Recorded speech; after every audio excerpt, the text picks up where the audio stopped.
यह एक ऐसी दुनिया है जहाँ पैसों की कोई वैल्यू नहीं, यहाँ टाइम ही सब कुछ है। यहाँ अगर आपको कोई चीज खरीदनी है तो आपको उस चीज के बदले अपनी जिंदगी का कुछ टाइम देना पड़ेगा, तब जाकर आप उस चीज को खरीद पाएंगे। लेकिन इस दुनिया में एक अच्छी जिंदगी गुजारने के लिए आपके पास टाइम का होना भी जरूरी है, क्योंकि यहाँ जब किसी इंसान की एज 25 साल तक पहुँच जाती है तो उस इंसान के हाथ पर 1 साल का टाइम स्टार्ट हो जाता है। जिस पल काउंटडाउन 0 हुआ उसी पल वह इंसान खत्म। अमीरों के पास इतना टाइम था कि वह 1000 साल की जिंदगी भी जी सकते थे। अमीरों ने खुद के लिए एक अलग दुनिया बना ली थी जहां वो लोग एक सुकून भरी जिंदगी गुजार रहे थे, लेकिन वहीं दूसरी तरफ गेटो सिटी में रहने वाले गरीब लोग दिन रात मेहनत करके खुद के लिए टाइम कमाते थे, नहीं तो उनकी जिंदगी खत्म हो जाएगी। इन्हीं गरीबों की बस्ती में विल नाम का एक लड़का रहता था जिसकी घड़ी में सिर्फ 23 घंटे ही बचे थे। विल अपनी मॉम के साथ रहता था। अब क्योंकि 25 साल के बाद उम्र रुक जाती है, इसीलिए उसकी माँ 50 साल की होकर भी बहुत जवान दिख रही थी। आज विल की माँ का 50वां जन्मदिन था। विल अपनी मॉम का बर्थडे सेलिब्रेट करने के लिए पिछली रात ओवर टाइम करके एक शैंपेन की बोतल लाया था। यह देखकर विल की मॉम बहुत खुश हो जाती है और वो विल से कहती है कि मैं अपने पोतों को देखना चाहती हूँ, तुम किसी लड़की को डेट क्यों नहीं करते? जिस पर विल जवाब देता है कि इन सब चीजों के लिए टाइम किसके पास है। विल की मॉम ने उससे कहा कि इलेक्ट्रिसिटी बिल और बैंक से लिया हुआ लोन कल की डेट तक मुझे क्लियर करना होगा, नहीं तो हमें फाइन पड़ सकता है। इसीलिए अब मैं जा रही हूँ और कल रात तक सभी बिल्स और बैंक के लोन्स जमा करवा कर वापस आऊंगी। उसने कहा कि मेरे पास सिर्फ 3 दिन का टाइम है। इलेक्ट्रिसिटी बिल और बैंक का लोन चुकाने में मेरे पास लगभग सारा टाइम खर्च हो जाएगा, इसीलिए कल शाम को तुम जरूर बस स्टॉप पर मेरा इंतजार करना, ताकि मेरा सारा टाइम खत्म होने से पहले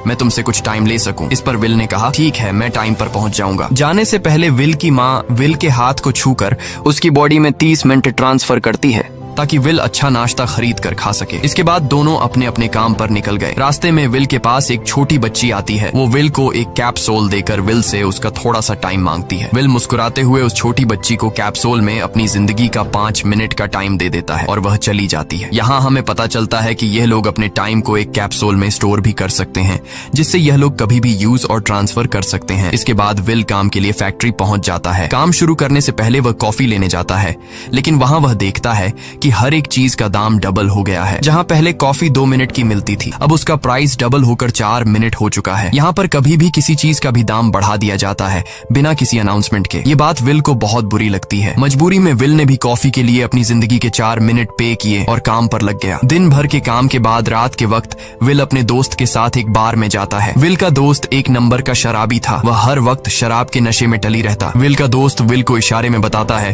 कि वह आदमी सबको फ्री में दारू पिला रहा है और उसके पास बहुत ज्यादा टाइम है। ये सुनकर विल ने जब उस आदमी की तरफ देखा तो उसे चारों तरफ से लड़कियों ने घेरा हुआ था। विल की जब उस आदमी की घड़ी पर नजर गई तो उस आदमी के पास 116 साल का टाइम था। ये देखकर विल